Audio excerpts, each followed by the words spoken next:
আজকের মাহফিল থেকে সুস্পষ্ট ভাষায় বলতে চাই, আমরা তো পাকিস্তানিরা তো ছিল মুসলমান, মুসলমানেরাও আমাদের অধিকার না দেওয়ার কারণে তাদের সাথে যুদ্ধ করে আমরা বাংলাদেশ স্বাধীন করেছি। আর ওই হিন্দু পূজারীরা যারা আল্লাহকে মানে না, যারা আকাডার গোষ্ঠী, তারা যদি এই চিন্তা ভাবনা করে যে আমাদেরকে ভারতের গোলাম বানিয়ে রাখবে, এ বাংলাদেশের 16 কোটি মুসলমান বরদাস্ত করবে না। ঠিক কি ঠিক না?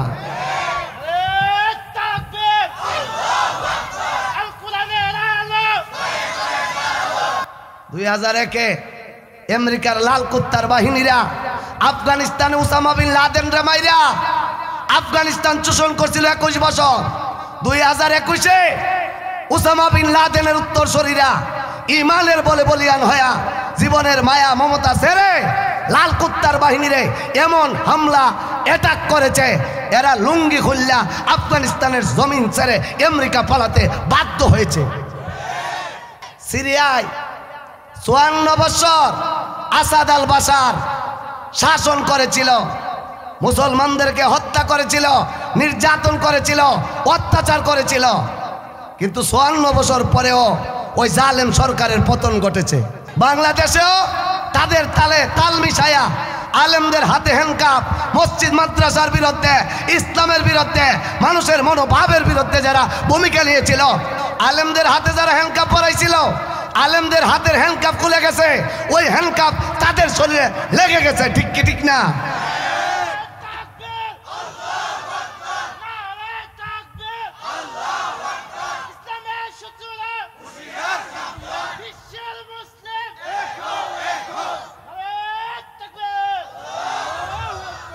আমার নবীরে কাফের বেঈমানরা 3 বছর কারাগারে আবদ্ধ করে রাখছে, মরিচের গুঁড়া মিশ্রিত পানি আমার রসুলের নাকে মুখে চোখে ঢেলে দিয়েছে, আমার নবী সেজদা দিছে, সেজদাত অবস্থায় আল্লাহর নবীর মাথা মোবারকের উপরে ওই উটের নারী বুড়ি দিয়া দিছে, আল্লাহর নবীর উপরে জুলুম অত্যাচার স্টিম রোলার চালায় দিছে।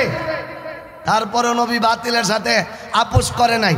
আল্লাহর নবীর এই শিক্ষা থেকে আমাদেরকে শিক্ষা নিতে হবে। মুসলমান সিরিয়া এতদিন মুসলমান নির্যাতিত ছিল, আফগানিস্তান মুসলমানেরা নির্যাতিত ছিল, কিন্তু তারা পিছপাও হয় নাই, রক্ত দিয়েছে, জীবন দিয়েছে, জীবনের বদলতে তারা বিজয় ফিরে পেয়েছে। আফগানিস্তানে মুসলমানরা নির্যাতন হয়েছিল, কিন্তু যদি তারা মনে করত এত শিশু হত্যা করা হচ্ছে, এত মুসলমানকে হত্যা করা হচ্ছে, আমরা পিছপা হয়ে যাব, তাহলে আফগানিস্তান মুসলমানদের হাতে আসতো না, ওই আমেরিকার লাল কুত্তার বাহিনীরাই এই দেশ শোষণ করতো। ঠিক কি ঠিক না? সিরিয়ার মুসলমানেরা, বিদ্রোহীরা ওই জালেম সরকারের বিরুদ্ধে লড়াই করার জন্য জীবন বাজি রেখেছে। আরো জোরে কন্যা, ওই ভারতে 100 কোটি মানুষের মধ্যে 25 কোটি মুসলমান, 75 কোটি হিন্দু, অন্য ধর্মের লোকেরা। ওই গুজরাটের কসাই মানুষে গিয়া মাটির নিচে স্বর্ণ খুঁজে, আর এই গুজরাটের কসাই বলে মসজিদের নিচে গিয়া মন্দির খুঁজে।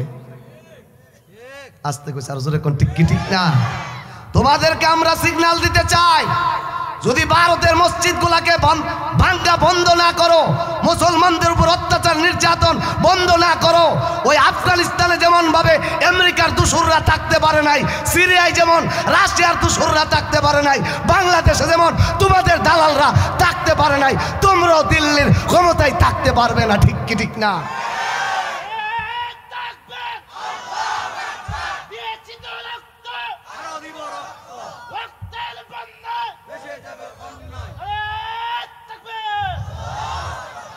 আল্লাহর নবী, বিশ্ব নবী কালিমার দাওয়াত দেয়, সেজদা দিছে, সুবহান রাব্বিয়াল আলা। সেজদা দিয়ে আমরা কার কুদরতি ভাই মহব্বতে ডাক দেন না? কা আরো জোরে কন্যা কা? সেজদা দিছে। বেঈমান কাফেররা কই মোহাম্মদ সেজদা দেওয়ারে ওই বিল্ডিং এর ছাদ থেকে উডেন নারী বুড়ি নবীর শরীরে ছাইরা দিছে। আচ্ছা, একটা গরু কত বড়, এটা নারী বুড়িটা কত বড়, একা কিন্তু আপনি উড়াই পারতেন না। আর এত বড় প্রাণী এটা নারী বুড়ি রসুলের মাথা মুবারক ছাইরা দিছে। নবীর কলিজার টুকরা মেয়ে ফাতেমা চিৎকার মারছে। মেয়ের সামনে যদি বাবা নির্যাতিত হয়। মেয়েরা বাবার একটু ভালোবাসে, সন্তান যে ছেলে যে ভালোবাসে না তা না, কিন্তু মেয়ের ভালোবাসাটা তাই আরো বেশি। ঠিক কি ঠিক না? আরো জোরে কন্যা ভাইয়ের আমার, আল্লাহর পয়গম্বর বিশ্বনবী রাহমাতুল লিল আলামিন সিজদা দিছে সুবহান রাব্বিয়াল আ'লা। এইভাবে যখন আল্লাহ পাকের তাসবিহগুলা পড়তে আছে, বেঈমান কাফেররা বলে মুহাম্মদ নিচের দিকে তাকায় রইছে, এবার নারী বুড়ি দিয়া মুহাম্মদ রে মাইরা ভালা।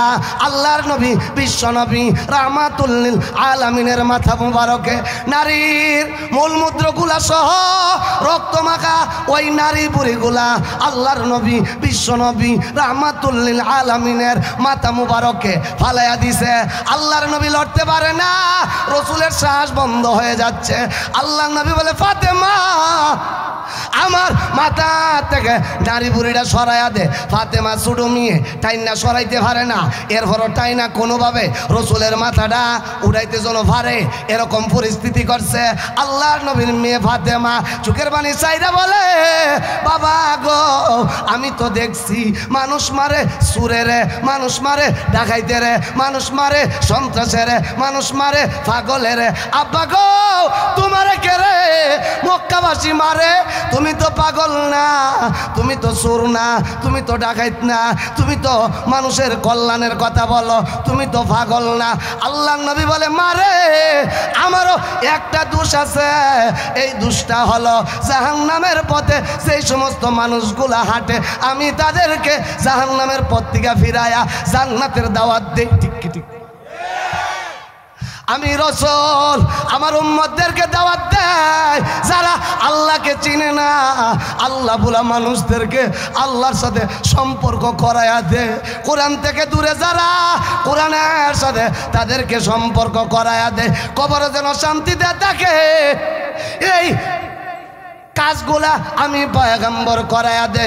আল্লাহর নবীর মা ফাতেমা চোখের পানি ছায়া কয় আব্বা গো, আপনি মানুষের কল্যাণের কথা বলেন, আল্লাহর কথা বলেন, এই জন্য আপনার উপরে এত জুলুম অত্যাচার নির্যাতন, তাইলে ওই আল্লাহরে কয়া দে আপনার যে জুলুম করছে আল্লাহ যেন বিচার করে।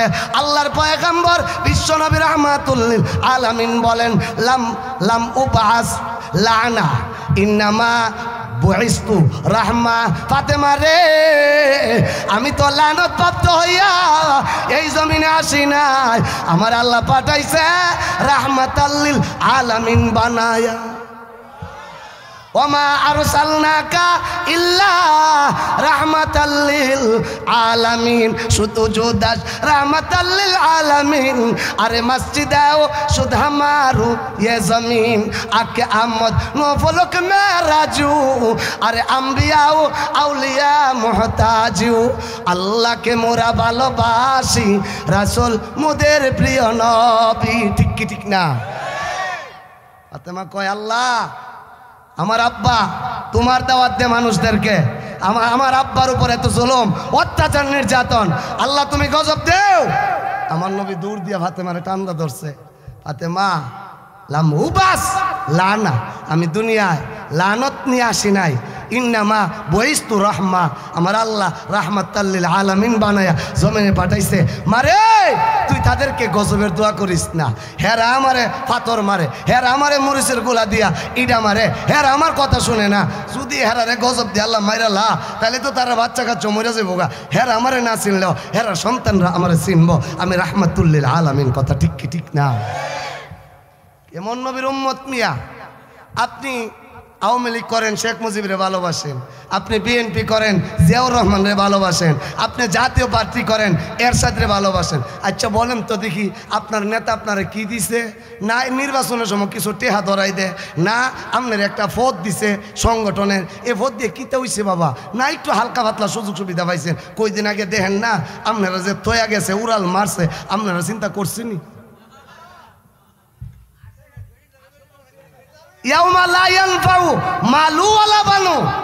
আল্লাহকে তোমার ছেলে মেয়ে বউ বাচ্চা কিছুই হাসর ময়দানে কাজ হবে না, আমাদেরকে মরতে হবে কি হবে না? চিন্তা করে দেখো না কবরে কি যাইবা না। কথা ঠিক না বেটি?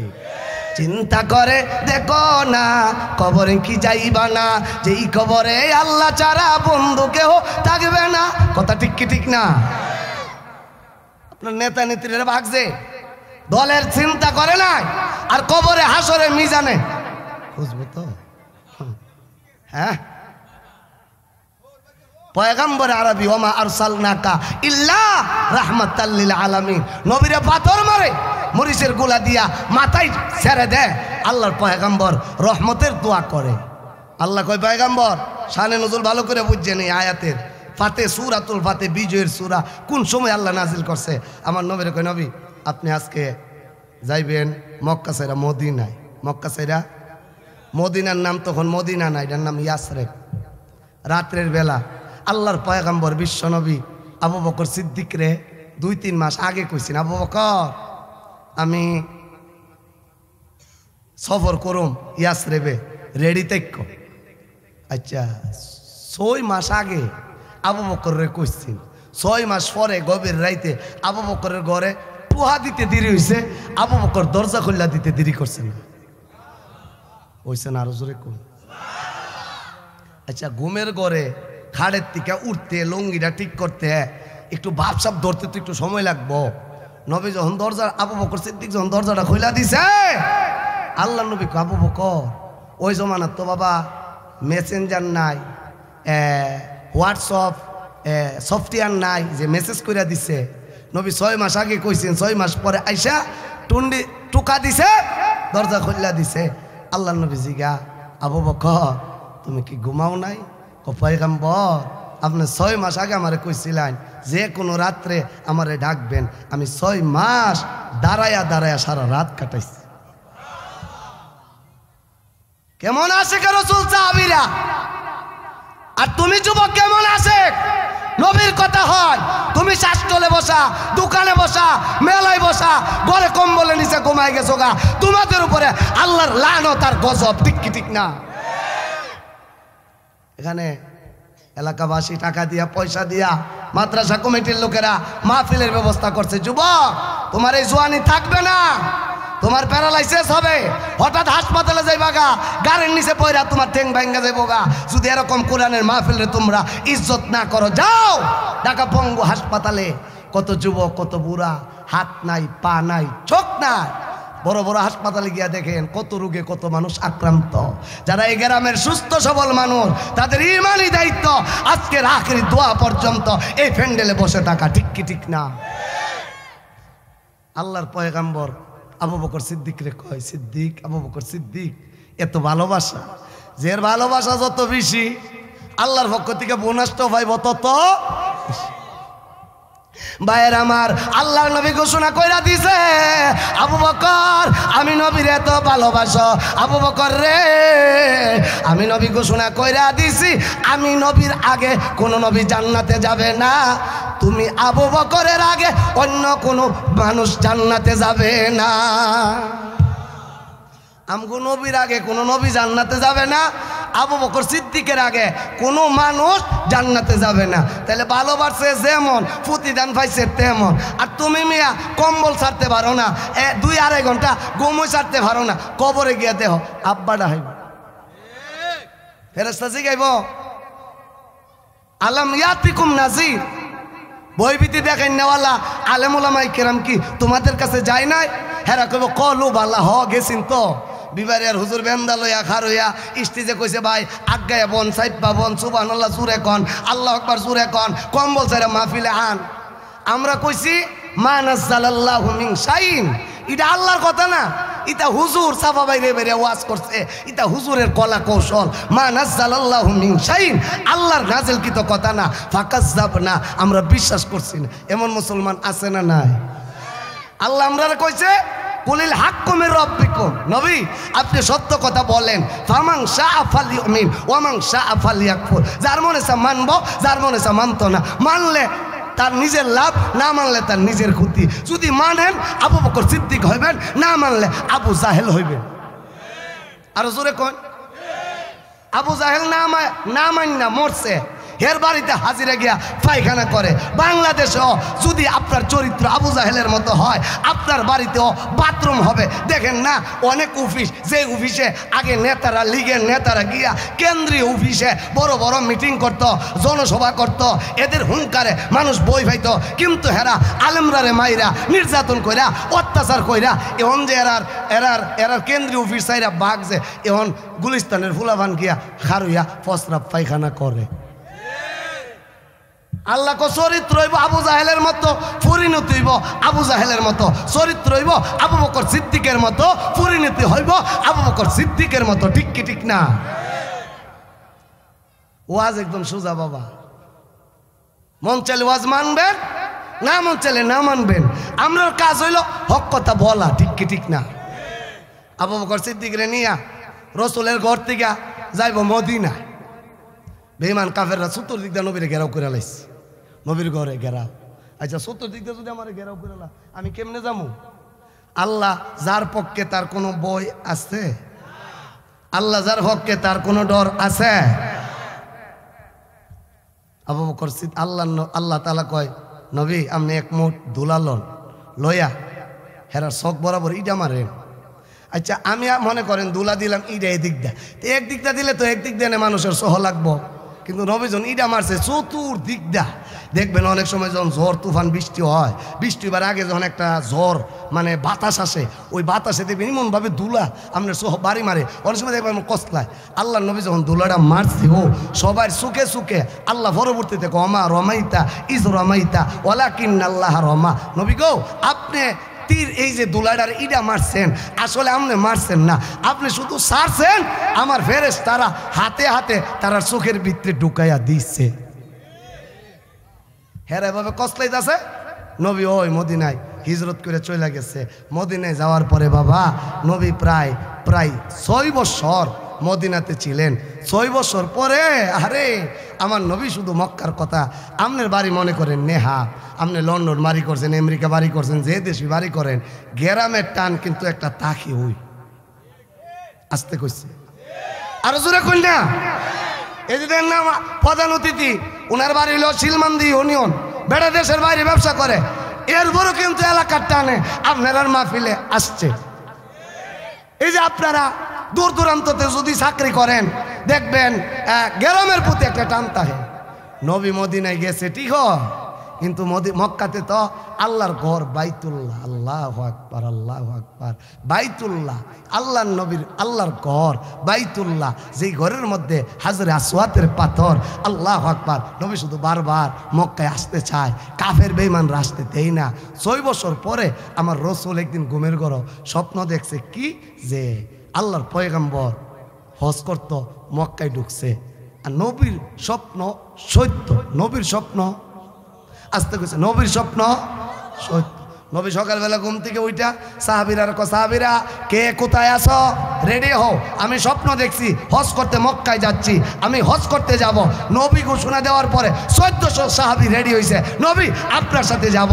মক্কা ঢোকার 9 কিলোমিটার আগে একটা জায়গার নাম হুদাইবিয়া, ওই জায়গায় যাওয়ার পরে বেঈমান কাফেররা অ্যাটাক করে দিছে, না মুহাম্মদ ঢুকতে পারবা না। এখানে বিরাট উত্তেজনা হয়েছে।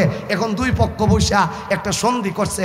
কয়টা সন্ধি? প্রায় 10টা চুক্তি করছে। কি? যে মুহাম্মদুর রাসূলুল্লাহ তোমার সাথে আমরা এই চুক্তি, এই বছর হজে যাইতে পারবা না, আগামী বছর হজে আসবা। কিন্তু বাবা যেই যে চুক্তিগুলা করছে, এটা বাহ্যিকভাবে ঘোষণা করলে দেখা যায় মুসলমানরা ফরাজ। ওইটা কিতা? হেরা কইছে এই বছর হজে যাইতারতেন না। আমরা হইলে কইলাম হইলে 1400 মানুষ একসাথে আইছি হজ করবার লাগিয়া, মরি আর বাঁচি এ ফিরে হজ করে যাবো, যদি ফিরা যাইগা এটা তো আমাদের একটা কলঙ্ক দেখা যা। আল্লাহর নবীর সাথে এরা সিদ্ধান্ত করছে, মুহাম্মদ 1400 সৈনিক লইয়া হজ করবার লাগে আসছ, কিন্তু এই বছর হজ করতার তা না, এই বছর ব্রেক, মদিনায় চলে যেতে হবে, আগামী বছর হজ করতে আসবা। এরপরের আরেকটা চুক্তি হইল, আমরা মক্কা থেকে কোনো মানুষ যদি মদিনায় যা হেরে ফেরত দেলাই দিব, কিন্তু মদিনা থেকে কোনো মানুষ মক্কায় আইলে তারে কিন্তু আমরা ফেরত দিতাম না। তোমরা রাস্তাঘাট ব্যবহার কইরা আমরা ব্যবসা বাণিজ্য করতে যাব, আমাদের উপরে কোনো জুলুম অত্যাচার করতে না। যতটা শর্ত বাহ্যিকভাবে লক্ষ্য করলে দেখা যায় মুসলমানরার ফরাজ হয়, বেঈমান কাফেররার বিজয়। আল্লাহর নবী আল্লাহর হুকুমে ওই সবগুলা শর্ত মাইনা চলে গেছে। যখন যা বেঈমান কাফেররা কয় আরে রসুলের কথাই আমরা চলে যাচ্ছি, আর বেঈমান কাফেররা মনে মনে কইতাছে মুসলমানরা হরাজয় হয়ে গেছে। আল্লাহ আয়াত নাজিল করে ইন্না ফাতাহনা লাকা ফাতহাম মুবিনা, এটাই মুসলমানদের বিজয়। জোরে কোন ঠিক কি ঠিক না? পরের বছর রসুল গেছে হজ করতো, গিয়া মক্কার পরিস্থিতি বুঝ জ্বালাইছে। এর পরের বছর গিয়া 10,000 সৈন্য লয়া পুরা মক্কা বিজয় কইরা মক্কার পার্লামেন্টে ইসলামের পতাকা উড়াই দিছে। আমরা সেই মুসলমান, ঠিক কি ঠিক না? বিজয়টা কিভাবে হবে? যেমন বাংলাদেশ আর পাকিস্তান, বাংলাদেশ পাকিস্তান ভারত, এই 3 দেশ মিলেছিল পাক ভারত। এই পাক ভারতের স্বাধীন শাসন ক্ষমতা ছিল মুসলমানদের হাতে। ওই ব্রিটিশরা পাক ভারতে ঢুকিয়া মুসলমানদের হাত থেকে ক্ষমতা নিয়ে গেছে। যেমন পাকিস্তান আর বাংলাদেশ, আমরা 2 দেশের মধ্যে যে যুদ্ধ হয়েছে বাবা, এটা কিন্তু কোরআন নিয়ে না, ইসলাম নিয়ে না, এটা যুদ্ধ হয়েছে বাবা ব্যক্তিগত স্বার্থ লইয়া। অর্থাৎ আমরা বাঙালিরা পরিশ্রম করতাম বেশি, হেরা আমাদেরকে প্রতিদান দিত কম। আমরা দেশে খানা পিনা উৎপাদন হইতো, হেরা সুযোগ সুবিধা দখল করতো বেশি। আমাদের দেশের নেতা কর্মীদেরকে সুযোগ সুবিধা দেয় নাই, প্রকৃত ইজ্জত সম্মান দেয় নাই। সেই জন্য আমরা যুদ্ধ করে বাংলাদেশ স্বাধীন করেছি। কিন্তু বাবা স্বাধীন করছিলাম কোন কারণে? যে আমরা নিজের পায়ে দাঁড়াবো। আমরা বাঙালিরা মাথা উঁচু করে সারা বিশ্বের মানুষদের সাথে আমরা বলবো আমরা বাঙালি, আমরা মুসলমান, আমাদের একটা দেশ আছে, আমাদের একটা শক্তি আছে। কিন্তু পাকিস্তান থেকে বের হয়ে আসার পরে দেখলাম আমাদেরকে ভারতের গোলাম বানানোর চক্রান্ত একদল স্বৈর শাসকরা 24 ঘন্টা চক্রান্ত করতে আছে আমাদেরকে ভারতের গোলাম বানানোর জন্য। আরো জোরে কোন ঠিক কি ঠিক না? আজকের মাহফিল থেকে সুস্পষ্ট ভাষায় বলতে চাই, আমরা তো পাকিস্তানিরা তো ছিল মুসলমান, মুসলমানেরাও আমাদের অধিকার না দেওয়ার কারণে তাদের সাথে যুদ্ধ করে আমরা বাংলাদেশ স্বাধীন করেছি। আর ওই হিন্দু পূজারীরা যারা আল্লাহকে মানে না, যারা আকাডার গোষ্ঠী, তারা যদি এই চিন্তা ভাবনা করে যে আমাদেরকে ভারতের গোলাম বানিয়ে রাখবে, এ বাংলাদেশের 16 কোটি মুসলমান বরদাস্ত করবে না। ঠিক কি ঠিক না?